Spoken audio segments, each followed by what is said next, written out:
Sejam muito bem-vindos a mais um episódio do Pedcast, episódio 76. Que episódio suado, hein, Má? Misericórdia, gente. Olha que a gente está combinando esse episódio, eu e a Mariana, para falar um pouquinho, né, com relação à cirurgia cardíaca, focando aí realmente as diferenças assistenciais.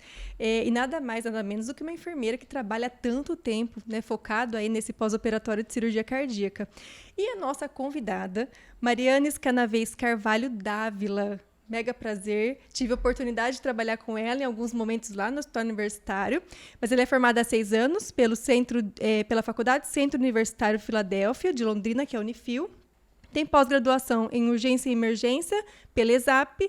6 anos atuando no Hospital Infantil Sagrada Família de Londrina, com atuação aí dentro da UTI pediátrica. Para quem não conhece, o Hospital Infantil nosso aqui é nossa referência, né, para cirurgia cardíaca. Elas são concentradas lá, principalmente, é um grande centro aqui para nós, uma grande referência que nos ajuda muito, né, nesse cuidado da criança grave.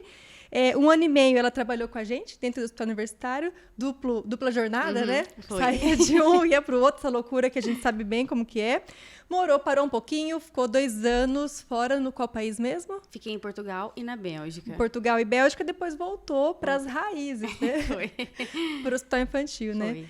Mari, seja muito bem-vinda ao Pedcast, é um prazer te receber e com certeza vai ser uma conversa muito gostosa, né? Para a gente falar um pouquinho dessas diferenças de uma UTI geral para uma UTI cardíaca. Muito obrigada pelo convite, estou muito feliz de estar aqui, agora deu certo, Que né? bom! Ó, que a gente está combinando, viu, gente? Pois é, muito feliz. Obrigada. Obrigada. E eu queria que você contasse um pouquinho da sua história, assim, falar de você, sua trajetória, como que a pediatria acabou caindo na sua vida, como o Hospital Infantil, né, dentro desse foco aí do cuidado da criança cardiopata, como que isso chegou até você? Olha, durante a faculdade, né, eu trabalhava no Hospital Mater Dei como escriturária. Olha que legal. Foi. Então, eu estou na SCAL já faz mais tempo do que na enfermagem, né? Uhum. Então, eu trabalhava como escriturária e fui concluindo a faculdade. E quando eu concluí, abri um processo seletivo interno para enfermeiro assistencial que tinha na época, né? E aí, eu fiz a prova e passei. E aí, a gente não poderia escolher para onde queria, né? Por exemplo, eu poderia ficar no Mater Dei ou ir para Santa Casa ou no Hospital Infantil, né? E aí a minha coordenadora na época, né, do administrativo, veio só me dar a notícia de que eu ia para o infantil. E aí eu chorei. Todo mundo. Normalmente é assim, o pessoal cai na pediatria, Chorando, né? Primeiro impacto é o choro, né? Falei, meu Deus, né? A gente tem pouco contato na faculdade, né, com a criança. É uma coisa mais básica. A gente tem muito mais contato com adulto, né? É verdade. Com criança grave, então, eu acho que pelo menos eu tive muito pouco contato. E aí me questionei, falei, será que eu vou? Será que eu não vou, né? Mas encarei. E aí, cheguei lá bem crua, né, no hospital. Não sabia, assim, da prática mesmo. Sim. Porque algumas pessoas fazem o técnico antes, né? Sim. Eu não, eu fui pra faculdade, então, né? A gente sai ingênuo, né? Coitadinha. Oh, coitada. Bem isso mesmo. Aprendeu na raça, na né? raça. E aí, fui. Assim, não parei de chorar, mas fui. E aí, eu fiquei como enfermeira assistencial 1 ano e pouquinho, quase 2 anos, na enfermaria. Então, foi aonde eu peguei toda essa rotina de hospital, né? Como que funciona, puncionar a criança, né? Contato com as crianças cardiopatas ali, né? Depois da fase mais crítica. E aí, depois, eu fui para a UTI Neo. Né, que lá nós temos 2 UTIs, a UTI neonatal e a UTI pediátrica, elas são separadas, 10 leitos cada uma. E aí eu fiquei mais um tempo na UTI neo de assistencial. E aí foi que eu falei, meu Deus, eu acho que eu não nasci nem para ser enfermeira. Mas é um mundo diferente, né? A gente assusta bastante. E assim, a criança muito invadida, né? A criança de pós-operatório, de cirurgia cardíaca, normalmente é muito invadida, né? E aí eu olhava aquele monte de coisa e falava, meu Deus, eu acho que eu nunca vou conseguir entender. Mas aos pouquinhos, né? A gente é capaz, né? A pessoa que me treinou, eu tenho contato com ela até hoje, ela é maravilhosa. Que legal. E aí eu fui aprendendo e fui assumindo sozinha, né? Então, às vezes, ela precisava folgar, eu já ficava sozinha. E, enfim, aí abriu de novo um processo seletivo interno. E aí eu fiz a prova para gerencial. E aí eu passei para gerencial. E aí foi que eu fui para UTI pediátrica. Entendi. Aí, de lá, eu nunca mais saí. Se apaixonou, né? Foi. E aí foi assim, mais ou menos. Daí teve o HU, né? No meio disso. Eu fui pro HU, eu não me lembro o ano, eu acho que foi 2020, se eu não me engano. Ou 2019. Foi a época da pandemia, não foi? Foi. Isso, nessa época mesmo. Fiquei lá também 1 ano e meio, e aí eu pensei, meu Deus, eu tô indo, né, pro hospital universitário, na pandemia eles vão me colocar lá no Covidão, né, de adulto. Mas aí eu rezei bastante, deu certo. E aí fui direto pra UTI PED, acho que porque também já tinha experiência, né? E aí a gente ficou lá, né, 1 ano e meio, aprendi muito. A Mari tem pezinho frio igual eu, viu, gente? Bem frozen. Bem frozen. Eu lembro que os plantões dela, no noturno, né, você ficava, ela passava cada situação pra gente. Chegava a gemelar, né, tudo comigo. Tudo junto, né? E aí, atualmente, você está na coordenação. Né? Hoje eu estou na supervisão do hospital infantil. Isso, que é uma jornada bem diferente, né? É uma trajetória de construção, né, Má? Eu acho que as pessoas nem sabem que eu era escriturária, né? A maioria das pessoas. Então, foi indo assim, sabe? Degrauzinho por degrauzinho. É recente que eu fui para a supervisão. É bem diferente, mas é gostoso. E é uma trajetória dentro de um local que você foi criando raízes, né? Foi. E conhecendo várias esferas, vários aspectos relacionados ali à assistência. E que impacta, né, essa visão da supervisão hoje. Ah, com certeza. Né? O gerenciamento. Faz diferença. Faz diferença, né? E aí, você teve essa experiência da UTI do HU, que é bem diferente, né? A gente fala que é uma UTI de perfil misto, mas é uma UTI que se pega de tudo. Então, a gente estava até conversando antes, enquanto a gente tem um grande queimado num leito, no outro a gente tem um neuro, no outro a gente tem situações diversas acontecendo. Como que você vê a diferença, né, de uma UTI desse tipo, que é um perfil misto, que tem, vamos dizer, o direcionamento para algumas especialidades específicas para que você coordena, assim, né, supervisiona hoje, que você trabalhou também. O que você percebe de diferente, assim?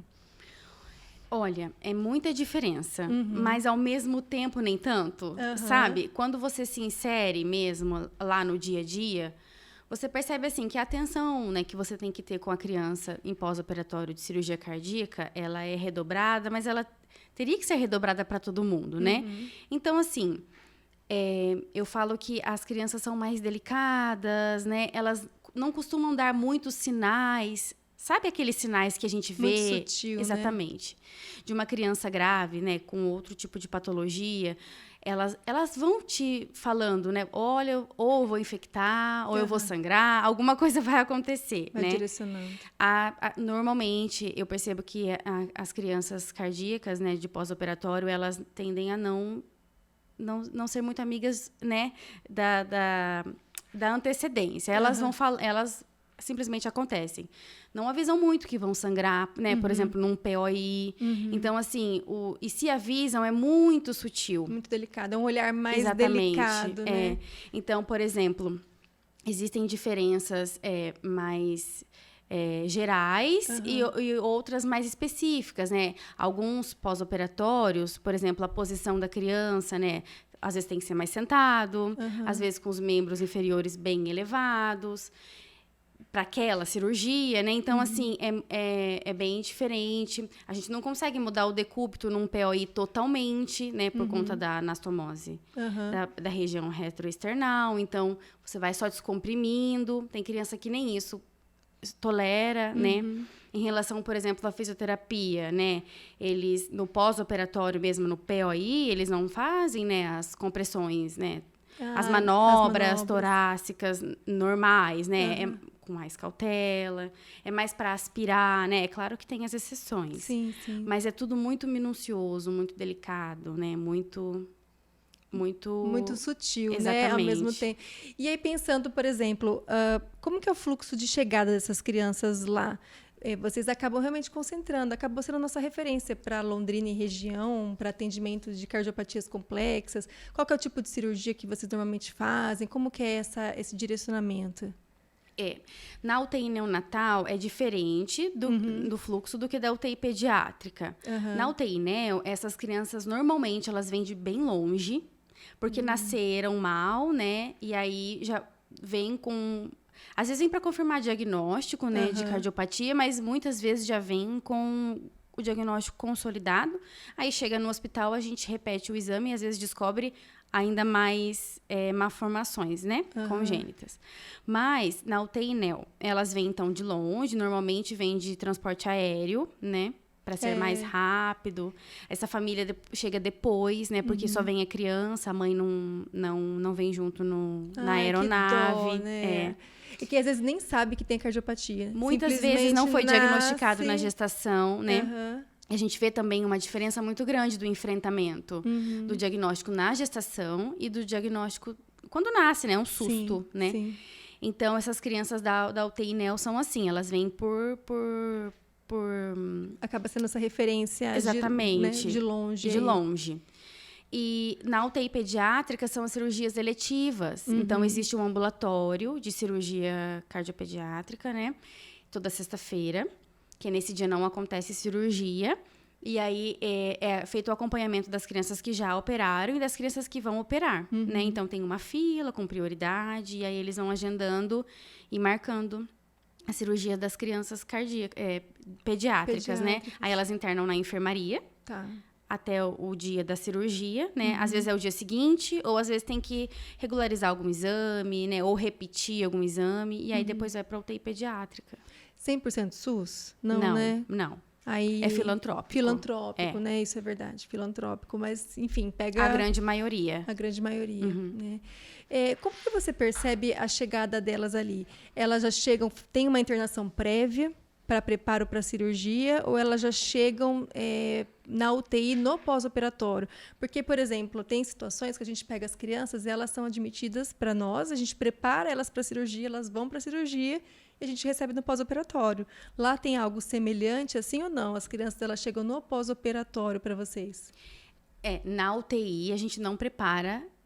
É diferente. Por exemplo, na UTI NEO, elas já chegam direto para a UTI. Né? Então, elas são preparadas na UTI. Na UTI pediátrica, elas chegam no pós-operatório. Se elas têm condições, né, de ficar na enfermaria, que às vezes não dá, precisa realmente subir para a UTI. Aí, elas são preparadas na enfermaria, toda a questão do banho estéril, né? Tem tudo o nosso protocolo. Ah, você podia até comentar depois como que seria isso. E aí, a gente encaminha, essa criança vai para a UTI daí no pós, na UTI pediátrica. Entendi. E a família acompanha, tem alguma visita antes? Vou conhecer a UTI para ver onde vai ficar? Tem alguma... Olha, normalmente não. Se vem de muito longe, né? Já, coitada dessas famílias, né? Elas chegam bem abaladas e não tem nem cabeça para olhar nada. E também na UTI pediátrica, também tem as crianças de segmento, que é a segunda cirurgia, terceira cirurgia, né? Quarta cirurgia. Então, já conhecem o hospital, já conhecem os funcionários, já conhecem todo mundo. Então, essa visita não acontece. Acaba não acontecendo, né? E aí, pensar na rotina, né, Mai? Acho que é uma questão bem complexa mesmo. Porque são internações que nem sempre são internações breves, né? A gente pensa aí que são internações prolongadas e que muitas vezes existe um grande potencial de complicação ali no pós-operatório, né? Pensando nessa logística, quais seriam as cirurgias mais frequentes que você observa ali? E aí você podia já emendar para o pessoal entender como funciona esse preparo, sabendo que você já tem toda essa questão protocolada aí, esse preparo dessa criança para a cirurgia, como que ela chega, né? Além das causas mais frequentes, para pensar na recepção depois desses cuidados imediatos e como vocês se organizam ali. Tá. As cirurgias mais frequentes, né? Tem não as menos complicadas, né? Mas as que demandam menos, né? Que é um PCA, CIA, CIV, acontece muito, né? E aí são as internações mais rápidas, né? Não tendem a dar muitos problemas, né? É claro que existem as exceções. Depois, na UTI neonatal, tem o Norwood, né? Que é a cirurgia mais complexa que tem, né, da cardiopatia mais complicada. Então, aí a internação é bem prolongada, né? A taxa de mortalidade é bem alta. E a internação, assim, é a perder de vistas, né? Mas tem crianças que saem bem, né? E aí, na UTI pediátrica, a gente faz bastante Fontan, Glenn, nas duas UTIs, Blay-Loctausen. Então, assim, basicamente, são essas que a gente faz. E o preparo dessa criança? O preparo, a gente faz o banho estéril. Então, é um banho... a gente antes monta um kit, né, de enxoval e manda esterilizar, né, lençol, toalha, alguns lençóis a mais, avental, fronha, tudo que compõe, né, um enxoval com algumas peças a mais para cobrir a criança, né? E aí a gente faz esse banho estéril em dupla, né, claro. E aí depois que essa criança, aí fica a cama estéril, a criança estéril, né?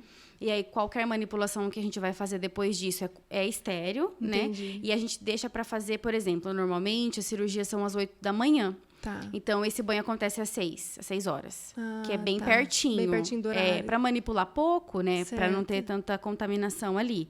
E aí, a gente também paramenta a mãe ou o pai que está acompanhando. Então, fica os dois estéreo, né? Porque, às vezes, a criança quer ir pro colo, né? Quer um aconchego ali. E aí, a mãe tá estéreo também, aí pode pegar. Ai, que legal. E aí, a gente encaminha essa criança assim. Os pais vão até a porta do centro cirúrgico. Podem acompanhar, né? Tudo estéreo também. Né? E não tem, tem algum preparo dessa criança antes? Ou, né? Como que funciona a abordagem, talvez, da equipe multiprofissional nesse sentido? Porque eu imagino que a família deve chegar aterrorizada, né? Bastante. Bastante. Ainda mais se foi um bebezinho que acabou de nascer, né? Que a mãe idealizou, né? Todo aquele... Tem o bebê idealizado, né? E depois tem o real, né? Que ela ainda não tá dando conta. E muitas vezes a mãe mesmo não consegue chegar, né? Porque está hospitalizada. Dependendo, a criança vai fazer a cirurgia antes da mãe receber alta. E aí vai ser esse pai, né, que vai chegar, ou essa avó, né, às vezes uma madrinha, uma tia. Então, a assistente social e a psicóloga, elas são bem atuantes lá no hospital. E a gente também tem boa comunicação. Então, assim, chega bebezinho ou criança mesmo na UTI-PED, elas já vão, já abordam. Ou, se não está no hospital, a gente solicita, né? E o preparo é bem conversado. O doutor tem bastante... Uma comunicação bem aberta com os pais, né? Fala o que pode dar errado. É bem aberto. O que não é uma comunicação pode. transparente, muito, né? Nesse muito. sentido. E as enfermeiras são antigas, né? Na grande maioria. É claro que o quadro sempre muda, né? Sempre a gente tem desistência e contratações. Mas, de um modo geral, as enfermeiras e as técnicas, elas são antigas. Então, elas criam um vínculo, né? E aí a família confia e a gente acaba explicando quantas vezes for preciso, né? Se precisar, faz reunião multi, né? Com todo mundo, pede pro doutor conversar de novo. Então, essa parte, assim, é bem tranquila. E aí, Ma, como que você percebe dessa questão do pós-operatório? Que eu acho que é uma coisa que muita gente tem curiosidade. Eu, por exemplo, eu tive poucas experiências em pós-operatório. Acho que há muito tempo atrás, que o HU recebeu um ou outro, né? Quando pensa na cirurgia cardíaca, não é a minha área de expertise. Porque eu sei que dentro da pediatria a gente tem várias nuances, né? Várias especialidades, várias subespecialidades.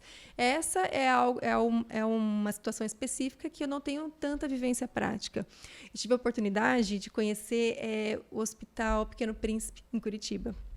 Nossa, uma mega do hospital também, né? Deve ser maravilhoso, maravilhoso, né? Maravilhoso. E eu lembro que eu conhecia a UTI, né, cardíaca deles também, que tinha uma rotatividade interessante ali, tinha cirurgias mais complicadas, outras que realmente, o que você falou, são cirurgias, né, mais tranquilas, mas sempre aquela coisa, né, da atenção o tempo todo, porque são os detalhes do cuidado do pós-operatório.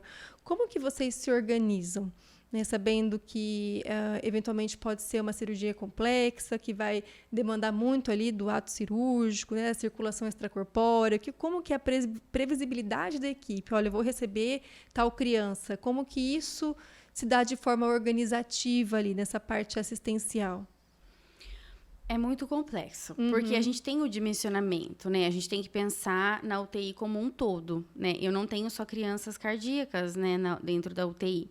Tenho funcionários novos. São quantos leitos? São 10. São 10 também. Cada UTI. Né? Então, aí eu tenho os funcionários novos, tenho os funcionários mais antigos e tenho os intermediários, né? Então, a gente trabalha com o método Primary Nursing. Não sei se você já ouviu falar. Sim. Que deu origem lá nos Estados Unidos, acho que, se eu não me engano, mais ou menos na década de 70, que ele preza pelos cuidados integrais. Até a alta. Então, eu assumo uma criança e fico com ela até a alta. Aí foi comprovado, né, sobre vínculo com o paciente, vínculo com a família, né? Você acaba conhecendo o íntimo daquela pessoa, né? Desde os detalhes, né? Não só falando de ciência e de medicação, né? Na UTI, esse primary nurse funciona a cada 15 dias, a gente roda. Entendi. Na enfermaria é até a alta. A gente roda na UTI por pensar mesmo em complexidade, né, em peso, né, no funcionário mesmo. Mas, eventualmente, acaba acontecendo até a alta também, se é uma criança mais leve. Entendi. Né? Então, a gente precisa também obedecer essa escala, né, do primary nurse para mexer o menos possível. É claro que existem exceções, e aí a gente troca, não tem problema. Não é nada engessado, entende? Mas a gente precisa pensar, quanto enfermeiro, em relação à complexidade da cirurgia e qual é o funcionário que vai assumir. Então, eu não vou colocar, acho que a gente vai falar disso mais para frente, um funcionário novo, com certeza, com uma cirurgia um pouco mais complicada, né? Então, a gente tem ali os funcionários mais antigos, que pegam qualquer tipo de pós-operatório, e aí vai ficando com eles, né? E eles vão ensinando os mais novos, porque o propósito é que todo mundo saiba, né? Uma vez que nós somos referência de cirurgia cardíaca, é claro que nem todo mundo vai ser bom em tudo, né? Mas todo mundo precisa ter uma noção, sim, de como que funciona. E a equipe vai se ajudando, os mais experientes, sim, né? Vão adquirindo experiência com o tempo ali também. Isso. Tem gente muito antiga lá, muito boa, sabe? Que é completamente capaz de passar os seus conhecimentos para quem está chegando. E como que vocês se organizam aí, então, nesse sentido? A criança, ela vai chegar para vocês? Como que é essa logística dos cuidados iniciais mesmo, né? Da previsibilidade? Na UTI, nós ficamos sabendo da cirurgia um dia antes. Então, é deixado lá o nome da criança, o peso, a idade, para a gente já se organizar em relação a leito mesmo, né? Como a UTI tem 10 leitos, os leitos da frente são de cirurgias cardíacas, né? Então, existe o computador do médico, da enfermeira, e de frente são esses leitos. Que fica bem próximo. Isso, na frente, assim, como se fosse você, né? E aí, então, eu posso estar no computador e tô olhando, né? Então, a gente evita colocar outras crianças nesse leito e fica meio que reservado para cirurgia cardíaca na UTI pediátrica. Na UTI neonatal, a gente é bem menor o espaço físico. Então, a gente tenta manter dentro ali do campo de visão mesmo, mas como é bem menor, fica um pouco mais fácil, né? Porque tá mais perto, dá para ouvir mais, é menor que a UTI pediátrica. E aí, como a gente fica sabendo um dia antes, quando pega o plantão, então você já pega o plantão de todas as crianças e já tá ali o papelzinho da cirurgia cardíaca. E aí, você já faz a divisão dos funcionários já incluindo o POI, né? A gente tenta, dentro do possível, deixar o funcionário que vai ficar com o POI só com ele, né? Mas, às vezes, não é possível. E, às vezes, também nem precisa, porque se for um pós-operatório mais tranquilo, não tem problema ficar com mais outra criança. Mas se é algum que a gente ou já conhece a criança, né? Às vezes é uma segunda abordagem, ou pela cardiopatia a gente sabe que vai dar um pouquinho mais de demanda, a gente tenta deixar só com aquele, né? E aí, assim, as questões básicas mesmo, né? Se eu sei que você vai assumir a cirurgia hoje, você precisa almoçar antes, senão você não consegue mais, né? Você e o funcionário que vai ficar, sabe esses detalhes que fazem a diferença? As cirurgias normalmente fazem às 8 da manhã até o fim da manhã, ou até o começo da tarde, as crianças estão chegando ali, né? E o preparo do leito, Má, como que vocês preparam? Porque o leito de UTI é aquela coisa básica, né? Eu tenho que ter a parede bem moldada, respirador, né? Oxigênio, enfim, vácuo, tudo funcionante. Alguma particularidade que você acha que é essencial para esse tipo de criança? Olha, a gente não pode esquecer do suporte para arteriotomia, que faz diferença se você esquecer na hora, porque ela vem do centro cirúrgico já toda montada. O profissionista sobe junto e ele que organiza ali no leito essa parte, né? Conecta no monitor, deixa ali a onda certinho e dá o ok, aí você faz o resto. Então, se você não tiver o suporte ali, é uma correria para trás do suporte, né? Mas, no modo geral, é um leito de criança grave, né? Tudo que tem que ter. Eu gosto muito de olhar o leito antes da criança subir, porque eu gosto dos mínimos detalhes, né?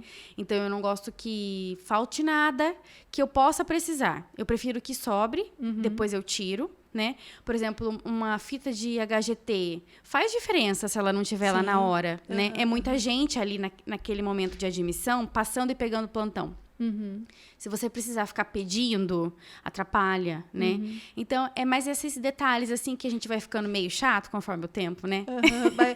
Eu acho que é a sistemática de organização do leito. Né? São os detalhes que fazem a diferença na admissão. Porque, às vezes, é um detalhe que você deixou de organizar, né, no processo da admissão. Desestabiliza você. Desestabiliza. É a mesma coisa quando eu vou preparar, né? Eu penso assim, qual que é o tamanho da criança? Então, eu tenho que ter o ressuscitador manual, vulgo ambu, de tamanho adequado. Uma máscara e se estuba, né? Exatamente, eu tenho que ter uma máscara. Até pensando no transporte, vou transportar essa criança, já tem que ter uma máscara ali junto, mesmo, né? Ela está entubada. O pessoal fala, você está gorando. Não é isso. Eu sou precavida. É o cuidado. Até quando eu vou levar a criança, por exemplo, para algum exame de imagem, está entubada. Sempre, às vezes, é importante preparar com uma anoxidação adequada, pensando aí no potencial do transporte, né? Os riscos adicionais que isso pode ter. Eu vejo que essa previsibilidade, o leito organizado, ele impacta muito também nessa chegada dela, né? E a organização quanto antes, para estabelecer a criança ali nesse POI imediato, para organizar. Porque deixa você tranquila, né? Isso, você e a colaboradora que vai... eu sou muito, assim, de estar do lado, sabe? Se vai chegar uma cirurgia cardíaca, qualquer criança, na verdade, por mais que seja a técnica, né, de enfermagem que vai assumir, eu assumo junto, né? Então, eu tô do lado. E aí, se eu sei que tem tudo e que eu conferi, fica todo mundo tranquilo, que não vai faltar nada. Sim. E aí envolve tudo, né? Essa questão... até a arteriotomia, que você comentou. A gente sabe o quanto que a arteriotomia é algo delicado para a criança. Muito. Nem sempre a gente consegue uma arteriotomia muito bem funcionante. E as nossas artérias, elas duram, assim, muito. Olha que beleza. Tem criança que a gente tira só na alta de UTI. Sério? Quanto tempo de duração? Mais 40 ou menos? 40 dias, 30 dias. A mesma? A mesma. Olha só. É claro que às vezes acontece, né? Da criança mesmo sacar ou de enroscar ali, porque uma vez que ela só sair a pontinha, já dá interferência, né, no resultado lá no monitor. Mas a gente coloca uma talinha na artério e aí depois coloca uma atadura por cima. Tem todo um jeito infantil de fazer que dura. E é importante, né? Assim, a gente... Né, mantendo a área exposta para a gente conseguir visualizar, né, mantendo uma boa perfusão, se conseguir isso, gente, 40 dias, caramba. Dura. Olha só, que interessante. E o que é realmente um cuidado adicional, né? A gente sabe o quanto que, por exemplo, uma PA invasiva impacta. Se impacta para a gente que está numa UTI mista com uma criança grave, imagino para vocês que tem essa questão cardiovascular ali tão intensa, né? Dependendo se perder a arteriotomia nos primeiros dias de pós-operatório, precisa passar outra, dependendo da cirurgia, né? Porque não tem como ficar vendo no manual, né? Não é tão fidedigno se a criança estiver muito demasiada, né? Que acontece. Então, é muito mais complicado, né? Desmamar droga, enfim. Aí acaba passando de novo. Acho que até essa questão do manejo hídrico deve ser bem delicado lá também. Vocês estão ouvindo esse episódio agora, né? Mas semana passada, que seria hoje, saiu o episódio que eu gravei com o Arnildo falando da importância do manejo hídrico da criança grave. E a gente sabe que aí, quando se trata de um cardiopata, essa questão ela é mais delicada ainda. Pensando expansão, reparações, volumes... fármacos vasoativos, infusões contínuas, enfim, diuréticos, né? Os diuréticos. Como que você observa mais essa questão do manejo hídrico lá, né? Dentro da assistência? Acaba sendo natural para a gente que é acostumado, mas é realmente feito muito cauteloso, né? Existem crianças que não fazem diuréticos já nos primeiros dias de pós-operatório, e aí dá uma segurada justamente por não ter indicação, mas a dieta, a gente preconiza começar precoce. Precoce, é importante. E aí o soro, né, é tudo muito reduzido, tudo muito contabilizado, né, para fazer o balanço da entrada e da saída. É tudo bem calculado, bem anotado. Essa parte... por exemplo, vocês fazem junção de fármacos? Tem alguma coisa específica? Não, né? Evita-se, inclusive. Sim. Ai, que ótimo. Não faz. Ai, que legal. Tá. E a questão da antibiótico terapia, essas coisas, também faz uma restrição hídrica direcionada. A gente, se a criança for menor, por exemplo, na UTI NEO, só faz diluição em bomba. Certo. Para daí contabilizar, né? Porque o NEO, né? 1 ml que vai já faz diferença a mais, né? Então, tudo em bomba.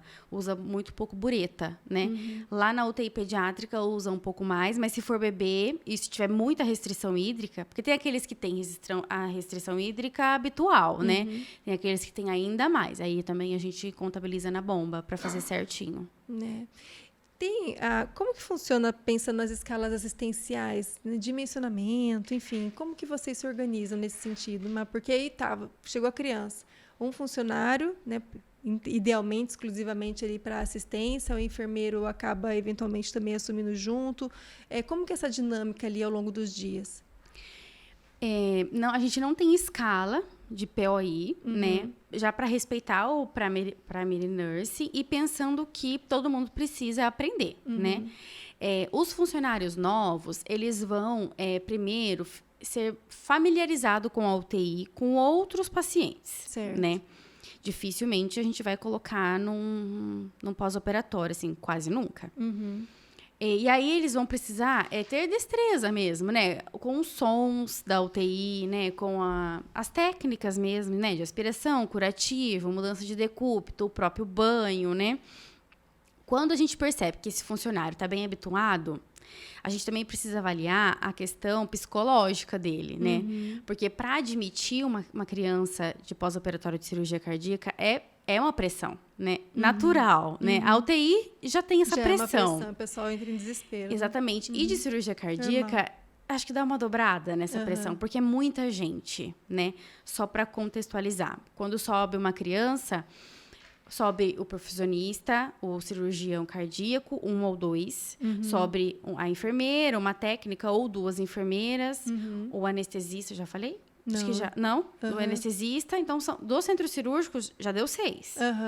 E aí, na UTI, a enfermeira, a técnica que vai assumir, e o físio, muitas vezes, e o plantonista. Então, são 10 pessoas em volta do leito, olhando o que você está fazendo, né? Ali, os primeiros cuidados você vai fazer na frente de todo mundo, enquanto a gente pega e passa o plantão. Então, o anestesista passa, o cirurgião passa, a enfermeira. É bem legal ali essa passagem de plantão. Então, às vezes, a pessoa ela tem domínio do que está fazendo, né? Sabe o que está fazendo, mas não está preparada para aquela pressão naquele momento, entende? Aí erra, se confunde, fica nervosa, né? Então, por isso que é importante a gente estar perto. Então, também tem que ser avaliado isso. Porque, às vezes, é um bom funcionário, mas se eu pressionar demais nesse momento, não vai conseguir terminar o plantão, né? Então, a gente avalia isso também. Então, vai aos pouquinhos. Tem bastante demanda para eles observarem, né? Como funciona e se inserir aos poucos, né? Tipo, eu vou ajudar só a fazer esse HGT agora. Eu vou ajudar a segurar a criança cardíaca. E aí ele vai sendo inserido, né? Até o dia que ele vai assumir o pós-operatório. É mais ou menos assim, né? É na confiança mesmo, você tem que ir sentindo. Tem gente que aprende mais rápido, tem gente que demora mais para aprender, né? Tem gente que você vê que não tem perfil, que não consegue trabalhar sob todo mundo te olhando, né? Sobre aquela pressão. E aí você sabe que você vai precisar estar mais atuante ali na admissão. Até porque o foco a gente tem que focar muito na criança, né? Com certeza. Que precisa da parte assistencial e muito delicada. Muito. E aí a gente vê, às vezes, bem entubada, né? Com acesso central. Vocês usam mais PIC, duplo lumen? Na UTI NEO, como essas crianças chegam sem acesso muitas vezes, ou com um periférico, o primeiro catéter de escolha é o PIC, né? Que daí passa. Vai para a cirurgia cardíaca e passa um catéter central duplo lumen. Aí já fica com 3 lumens para fazer o gerenciamento. Isso. Às vezes, acha que vai ser mais tranquilo, que não precisaria do PIC, até saca o PIC no centro cirúrgico mesmo. Mas já para tentar desinvadindo, né? Mas muitas vezes já fica com tudo. Certo. Né? Às vezes até precisa depois passar um outro. E na UTI pediátrica, como já vem do centro cirúrgico, então aí já vem com o catéter central. Mas dependendo do pós-operatório também, aí já passa um PIC para infundir talvez uma furosemida, né? Uma NPT, alguma coisa mais exclusiva. E aí, pensando nos drenos, né? Bem invadida mesmo, como você falou, né? Os dreno de tórax, dreno de mediastino, né? Às vezes no marca-passo. Como que funciona isso? A criança, nos materiais, ali na preparação do leito, não tem muito segredo quanto a isso, né? A gente só deixa ali os suportezinhos dos drenos, né? Deixa 3, se vier com menos, a gente só descarta. E o acesso central vem do centro cirúrgico. Se tiver com droga vasoativa, já vem infundindo. Certo. Então, já vem certinho. A gente só depois coloca sedação, soro de manutenção, enfim. Muitas vezes vem com catéter de Tencoff já. Aí você sabe que vai ser um pós-operatório daqueles. Mais difícil, né? Vem fechado, né? Ou às vezes só tem indicação de deixar aberto, né? Dificilmente no POI já começa a diálise. Vem com sonda vesical, vem com um tubo, com sonda gástrica. Muitas vezes vem com um periférico que eles mandam de lá e aí você pode... Fica a critério da UTI de sacar ou não. Então, vem bem invadida. E aí, a gente precisa também prestar muita atenção em não sacar acidentalmente, né? Nessa admissão. Eu penso, talvez, o transporte é algo muito delicado nesse processo. Isso. Né? Até porque muitas pessoas vêm justamente... Porque tem muito material para gerenciar, né? Junto com a criança ali. E cada um vê só o seu, né? Por exemplo, o anestesista, ele vê só o dele, né? Então, a gente que está da UTI, a gente precisa ver tudo. Sim, né? É uma dinâmica... O berço, a gente desce para o centro cirúrgico e a criança sobe com o berço que ela já vai ficar. Ah, que ótimo. Então, não manipula, né? Manipula lá dentro mesmo, só para sair da mesa de cirurgia para o berço. Ou para cama, né? E aí sobe para UTI já no bercinho que ela vai ficar. E fica naquele esquema de cuidados essenciais, agrupados, né? Fica em monitorização contínua, mas manipulação essencial, né? Isso. Acaba que sendo todo mundo manipulação essencial, mas a gente não rotula, né? Não cola plaquinha, tem algumas UTIs, né? Eu lembro que a gente fazia isso no HU. Isso, a gente estabelecia horários, né? Para mexer ali. A gente não faz... Por ser uma rotina mesmo, sabe? Então, se o físio vai para trabalhar, a gente já vai junto para talvez mudar de decúbito, para fazer algum cuidado, né? Para olhar a fralda, faz tudo de uma vez e sai, né? Vai fazer medicação, já faz tudo e sai. Então, eles já são educados, né? Já são treinados para fazer os cuidados agrupados e o mínimo possível. Mari, o que a gente espera de uma criança no pós-operatório desse? O que vocês esperam? Criança grave, né? Que você falou, tem COF, os drenos, enfim, todo esse, né, esse arcabouço que envolve a criança cardiopata ali, mais delicada. Qual que é a previsibilidade de complicações que vocês observam de curto prazo, médio e longo prazo? Depende da cardiopatia, né? Eu observo muito que depende muito da cardiopatia, depende do tempo de SEC, às vezes, né?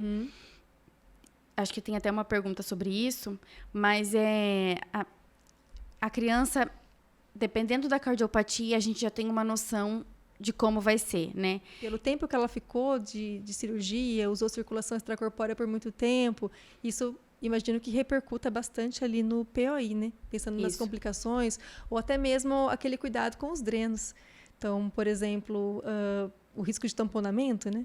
Se é uma criança que às vezes vem com dreno de mediastino, ou enfim, outros drenos, mas que está sangrando. Então, o risco também desse sangue eventualmente ele coagular, impedir saída, isso, de certa forma, vai fazer um comprometimento cardiovascular importante ali dela. Né? E faz. A gente, por exemplo, na cirurgia de Fontan, né? A gente já espera que os drenos são altos débitos, né? Inclusive, daí vai para a enfermaria de dreno.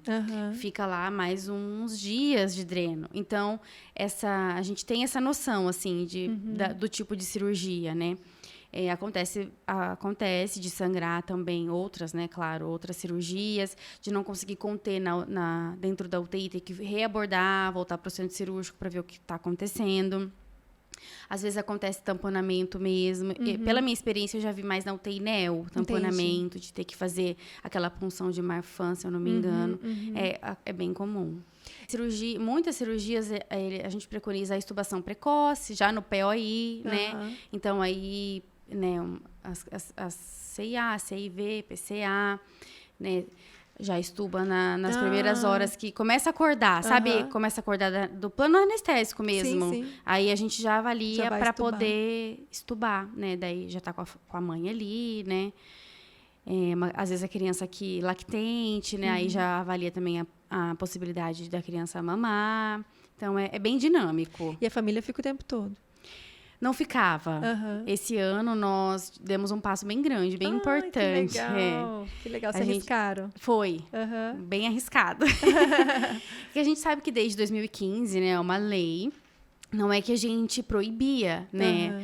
Ficava, obviamente, quem queria, mas a gente não ofertava. É diferente, né?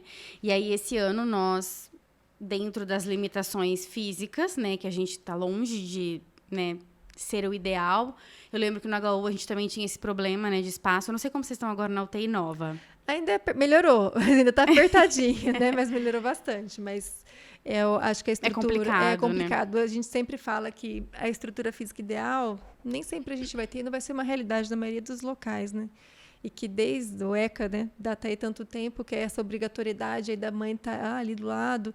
Então, a gente tem tentado já há um tempo fazendo isso. Você vivenciou isso com a gente, sim, né? Sim. A princípio, eram horários mais limitados, mas depois a gente conseguiu ampliar isso para 24 horas e hoje lá, 24 horas do ladinho. Claro que com as limitações físicas e de recursos materiais para uma instalação confortável, né? A gente vai viabilizando conforme vai dando.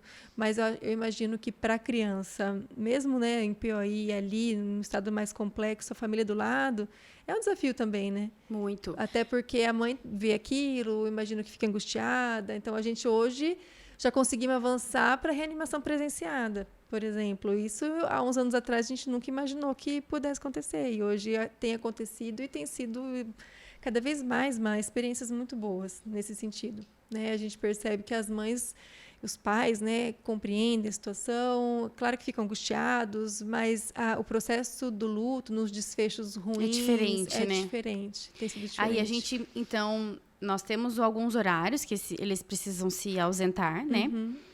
A gente está muito no começo ainda, né? Mas eles ficam a grande maioria. Pode passar a noite, né? Ah, que legal, não já tem avanço. Sim, e não tem a melhor poltrona, né? As melhores instalações, como você disse. Estamos longe, né, do ideal. Mas a gente precisa pensar na criança, né? Principalmente aquela criança acordada, né? Que pede a mãe, que chora, ou que mama no peito, né? Então... Elas podem ficar nas duas UTIs. A UTI NEO é um pouco mais complicada porque ela é bem pequena. Mas a gente dá um jeitinho, né? Para o funcionário poder acessar a criança, tem que pedir licença, né? Para a mãe, enfim. Mas aí elas ficam lá. E a gente também tem a casa de apoio, que essas mães que vêm de longe, são instalações dentro do hospital, com 6 camas. E aí a gente faz o gerenciamento das duas UTIs na casa de apoio. Aí é ofertado alimentação, né? Tem onde tomar banho, tudo certinho.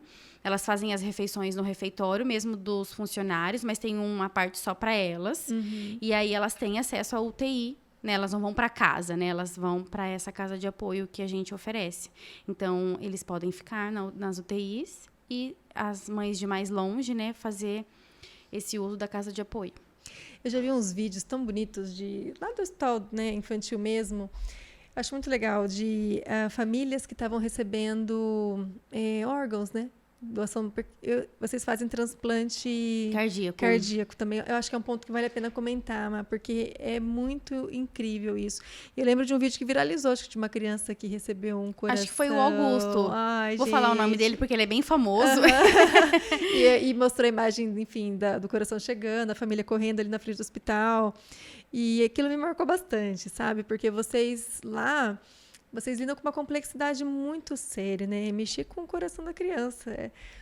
Não que as outras não sejam, mas ali acho que o fato de vocês abrir um tórax, né? Expor o coração, enfim, fazer todo esse processo e essa complexidade ali no POI, por mais que algumas crianças possam evoluir mais tranquilas, que permitam uma intubação mais precoce, ainda assim é um ponto de muita angústia para o profissional também, uma mega de uma responsabilidade que é justa, né, e realmente, mas para a família, e ter essa emoção de poder vivenciar essa questão dos transplantes, né?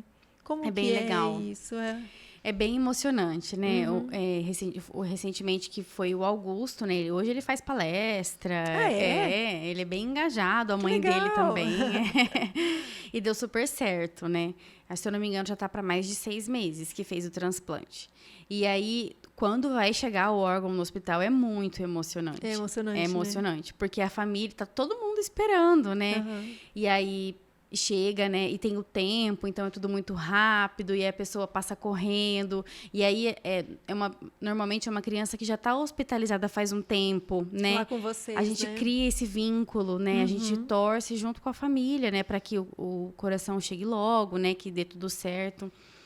Eu já tive 2 experiências, né? Enquanto eu tô lá. E é bem emocionante mesmo. E aí é uma tensão redobrada, né? No pós-operatório. Aí realmente a gente vai deixar o funcionário que tem mais experiência, né? E vai ficar em cima muito tempo, assim, quase que o tempo todo. A criança nasce de novo, né? É. A família nasce de novo. Com certeza. Né? E aí a família ali do lado, eu imagino que seja algo muito importante nesse processo. Muito importante. Omar, e aí pensando, experiências que você teve na sua jornada profissional que te marcaram? Porque são 6 anos, né? 6 anos ali numa UTI, né, complexa. O que você observa assim que te marcou? Alguma história que você gostaria de compartilhar? Olha, eu falo que a gente vê milagres, assim, a olho nu, né? Porque a gente tende a dar o pré-diagnóstico da criança, né? Assim, essa não vai dar certo, sabe? Assim, tá muito grave. Receio, né? Mas, de repente, a gente vê essa criança sair andando, sabe? Conversando, mamando, né? Então, perco as contas de quantas vezes eu já fiquei impressionada, né? Com os milagres que a gente vê, né? Pessoalmente ali, que a gente cuida, né? E tem várias histórias que marcaram, né? Algumas com final felizes, né? Outras nem tanto. Algumas famílias viram... A gente faz vínculo, não tem jeito, né? Eu acho que quando a gente parar de fazer vínculo e de se preocupar e de pensar naquela pessoa, né? Fora do ambiente hospitalar, e a gente não faz mais sentido, né? Então, a gente tem crianças que já fez 3 correções com a gente, e é cardiopatia cianótica, e aí todo roxinho, assim, mas brincando, jogando bola, sabe? A criança ela tem uma vibe diferente, né? Com o peitinho marcado, né? Todo cicatrizado, e sem camisa e se achando, sabe? Assim, a gente vê muita gente feliz, né? Eles são muito guerreiros, né? Sim, são marcas de história de superação. Sim. Acho que a cicatriz é um ponto de orgulho, né? Eu também acho. Aquela coisa de uma experiência. Eu venci, né? Eu venci. Toda vez que eu vejo crianças com cicatrizes que vêm de algum agravo, enfim, de uma internação prolongada, para mim aquilo para essa foi uma vitória mesmo para ela, né? Um orgulho muito grande. Recentemente a gente teve, já faz um tempinho, talvez, não lembro se você acompanhou, uma criança que sofreu uma queimadura bem importante, né? Acho que mais de 60% do corpo queimado. E aí a gente ficou com ela bastante tempo e sobreviveu, e claro, com as marcas. Hoje é uma adolescente. E ela lida com essas marcas de uma forma tão bonita, sabe? De você olhar, ela de exposição, de aceitação. E ela é muito linda, assim. Você olha para ela, eu não consigo nem enxergar as marcas que estão ali, porque parece até que já faz parte dela, aquilo, da personalidade dela. E a forma como ela lida com isso é muito interessante, né? É muito legal. E eu imagino que essas cirurgias... É um baita de um troféu, né? Esse tipo de cicatriz, certeza. Né? E para a família também, E para a família também, né? É muito orgulho.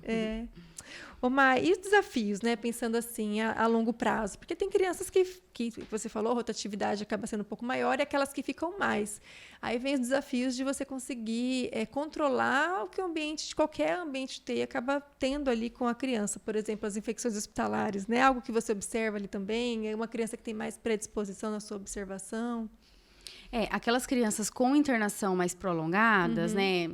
Infelizmente, a gente observa o maior índice de infecção, né? Relacionadas à assistência mesmo, né? Mas quando a gente fala de crianças cardiopatas, por exemplo, se você tem uma infecção de corrente sanguínea e precisa trocar um catéter de uma criança que não é cardiopata, você vai na fé e consegue, né? Passar um outro pique.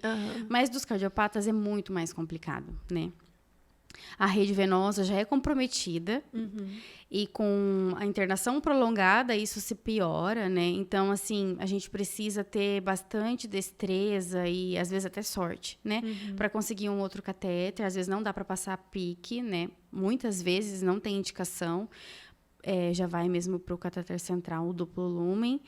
Em regiões também não muito adequadas, né? Por exemplo, a femoral. Acontece muito. Né? Ali tem a questão também da assistência com a fralda, as eliminações, né? Se o catéter está na inguinal, ele vai acabar infectando mais cedo ou mais tarde, né? Por todo o cuidado que você tenha, né? A cirurgia de Glenn, normalmente, já vem com o catéter na femoral, né? Então, é complicado. Mesmo cuidando, mesmo trocando, né? A gente acaba protegendo em cima com mais com gás, ou curativo, né? Em cima. Por mais que a criança fique com um catéter vesical, né? Tem a evacuação que às vezes vai, não tem jeito, né? Às vezes começa com alguma evacuação mais líquida. Então, tem que ficar muito, muito em cima dos catéteres, né? E não tem o costume de invadir a criança sem muita necessidade. Então, assim que vai dando para desinvadir, acontece. E retirando, vai tirando. Né? Até porque quanto menos coisas, menor o risco potencial ali, né? De infecção. É o que a gente vê nas UTIs, né? Infecção urinária, relacionada a catéter vesical. Uma pneumonia, né? Uma pneumonia, uma PAV, né?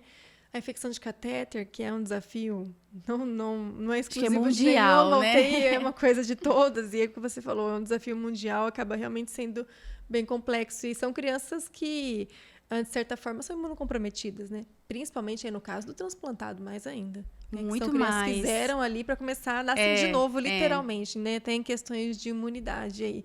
Então, isolamento, enfim, né? Todo o critério de organização do risco de infecção, né? Para proteger mesmo, eu imagino que seja uma coisa bem detalhada. Dos transplantados, a gente, dentro do possível, eles ficam isolados, né? Num isolamento fechado. E dos demais, a gente ainda faz a corte lá dentro, mas é mais por precaução mesmo das crianças cardíacas, né? Então, quando tem precaução de contato, a gente já coloca CR, PR, né? A gente já isola. E, na teoria, no salão, são as crianças limpas.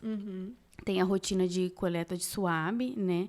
De vigilância, para proteger mesmo essas crianças em pós-operatório, né? Tá. E aí, pensando, né, a questão do perfil do funcionário. Então, você já falou que existe todo um esquema de treinamento, né?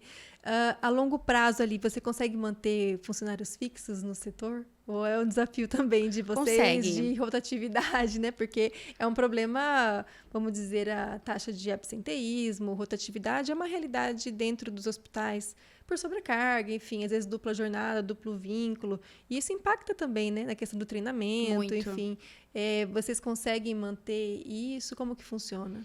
A gente até estava conversando antes, né? Eu percebo que a gente está com um problema, assim, em Londrina, Paraná, talvez Brasil, mundo, sobre perfis de profissionais que tenham aptidão para trabalhar com pediatria, né? Às vezes tem, mas não tem com crianças graves, né? Porque é um submundo, né? É um mundo à parte, a pediatria, a neonatologia, mas as crianças graves, eu acho ainda mais complicado, né? Percebo que as pessoas que têm filhos têm bastante dificuldade, né?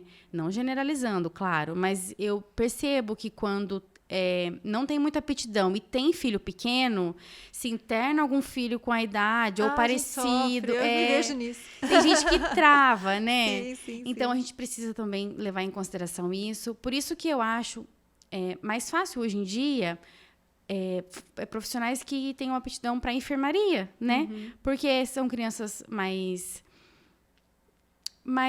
estáveis. E mais parecidas com a vida normal, né? Acordadas, conversando, andando, né? Mamando, enfim.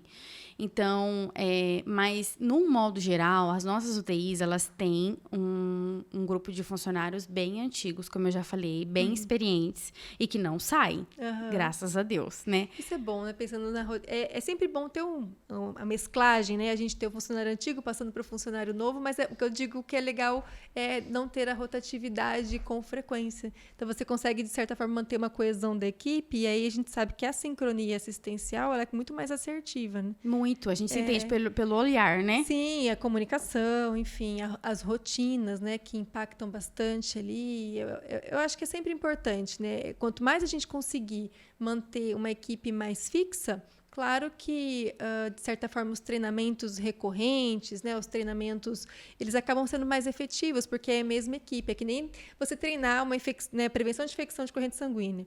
Aí, daqui 2 semanas, roda o funcionário, ou ele sai, chega um novo. Tem tudo de novo, né? Diferente de você fazer uma reciclagem, adaptar um protocolo. Atualização só, né? A gente tem, pelo menos em cada equipe, uns 3 funcionários, assim, fiéis, né? Que não... É claro que a gente tem um absenteísmo, isso é a realidade, eu acho que de todo mundo. Sim. Mas em cada equipe, pelo menos nas 2 UTIs, uns 3 são fiéis. Aí os outros... A gente consegue rodar e modificar, mas tem sim aqueles que são referência, sabe? E aí, pensando no perfil, vou trabalhar na UTI que eu vou ter, né, crianças desse nível de complexidade. Eu tenho que me preparar para o quê, Mari? Você vai dar uma dica aí para o enfermeiro que vai, olha, chega para você e fala, olha, Mari, meu primeiro emprego... Tô indo ali, é uma cirurgia igual você se vê lá um tempo atrás, né? É um lugar que tem muito pós-operatório de cirurgia cardíaca, nunca trabalhei numa UTI. Por onde que eu começo? Olha, você começa, eu acho que, como qualquer outra pessoa, você começa sendo humilde, né? Falando que você não sabe, mas querendo aprender. Eu acho que isso, mesmo que você tenha experiência, né? Quando você vai para um hospital diferente... As rotinas são diferentes, né? As pessoas, os processos. Então, você precisa pegar o jeito daquele serviço, né? Mas, em perfil, né? Eu acho que precisa ser um enfermeiro muito observador. O enfermeiro, de uma maneira geral, ele já é observador, né? Mas precisa ser um enfermeiro atento, sabe? Preciso. Que esteja em atualização, né? Ele precisa acompanhar, né, o que acontece dentro da UTI, ele precisa entender o perfil de crianças, por exemplo, as cardíacas, no caso, e estudar sobre isso, né? Porque o conhecimento, ele te traz a prática também, né? E a ligação, né, da teoria que Com você certeza. tanto lê no livro ali, fisiologia, enfim, tudo, a associação com a prática real ali, né? E a experiência, né? Tá sempre aberto para aprender. A gente sabe que a gente vai errar, né? Mas que o erro, ele vem para ensinar a gente, né? Então, eu acho que um enfermeiro atento, ele tá na frente de qualquer outro. Ô, Mar, como que você se vê nessa trajetória? Tanto tempo, né, dentro da instituição, você lá que começou lá no comecinho, pensando aí, talvez, não sei se você já pensava na enfermagem, enfim, dentro ali da instituição como escriturária, e hoje você se vê na supervisão. Quem que é a Mari de antes, quem que é a Mari de agora? Quais os desafios que você vivenciou na sua trajetória nesse tempo? E que te transformaram hoje, né, numa profissional que tem essa habilidade e essa expertise para lidar com essa subespecialidade que é encantadora, né? Olha, eu falo que a pediatria me escolheu, né? Porque eu não queria, eu chorei muito. A pediatria tem dessas, né? Normalmente as pessoas são escolhidas, né? É verdade. E ir para o hospital infantil e aprender tudo que eu aprendi lá, né, é muito, muito especial, né? Eu tive essa oportunidade de sair, né, e agora eu retornei. E muitas coisas mudaram e outras nem tanto, e que bom. Sabe aquele sentimento de que voltei para minha casa, né? E de que eu não conheço todo mundo, mas conheço a maioria, né? É acolhedor, sabe? Eu gosto muito, eu sou bem suspeita, né? Mas eu gosto muito, assim, eu falo que a gente, na enfermagem, mesmo na graduação, a gente entra uma pessoa e sai outra. Na graduação, né? E trabalhando com crianças e crianças graves, a gente agradece, assim, os detalhes da vida, né? A gente valoriza, né? Cada Com certeza. detalhe. a gente sai outra pessoa, né? A cada plantão, a cada milagre que a gente vê, né? A gente vê que a gente, às vezes, reclama sem poder, né, Flávia? Não, é verdade, com certeza. As crianças ensinam muito, né, Mar? Muito. Muito. Sem falar, né? Sem falar, elas são muito resilientes. A família também nos ensina muito. Muito. A valorizar, né? A observar cada detalhe, cada conquista. É um respirar sozinho, é uma vitória, né? É mais uma semana ali, um mêsversário tem que ser comemorado, né? A valorização do momento, que é algo que a gente deixa de aproveitar com o tempo, esquece disso enquanto profissional de saúde. Os profissionais de saúde estão abarrotados, né? Eles estão num ritmo frenético de escalas. Com 2, 3 vínculos, Exato, né? escalas, coberturas. E aí a gente pensa muito no plantão como um relógio, às vezes, que vai passando e você chega e fala, nossa, tenho 12 horas. Mas hoje em dia, até brinco, eu vou para o plantão, eu realmente eu gosto de estar lá. Né? E eu vejo essas 12 horas como uma oportunidade ali da gente estar perto de aprender e de trabalhar a observação dos pequenos detalhes, que é o que faz diferença do profissional que trabalha com pediatria. Se o profissional que trabalha com pediatria ele não observa os pequenos detalhes, ele não vai pegar, por exemplo, uma intercorrência que a princípio não estava prevista, mas se ele observa com os pequenos detalhes, ele consegue captar as nuances. E isso serve para o profissional prever os problemas potenciais, mas serve também para você aprender a enxergar a beleza da vida, né? Com que certeza. eu vejo que a UTI é um lugar que a gente enxerga a beleza da vida a todo momento. Né? O tempo todo. O tempo todo, né? Ai, Má, que gostoso. eu imagino que, é o que eu falei, eu não tive a oportunidade profissional de trabalhar dentro de uma UTI que recebesse crianças cardiopatas, apesar de visitar, né, alguns hospitais, algumas UTIs que têm essa possibilidade. Mas eu gosto muito da complexidade, da fisiologia, né, dessa questão do pós-operatório que a gente estuda e que é tão minucioso e que, no fim, é a abrangência ali da criança grave de uma forma holística, né, e delicada. Exatamente. Porque é o que eu digo, mexer com o coração da criança, você mexe com o coração da família, né? Você mexe com esperança, você mexe com perspectivas, você mexe com angústias.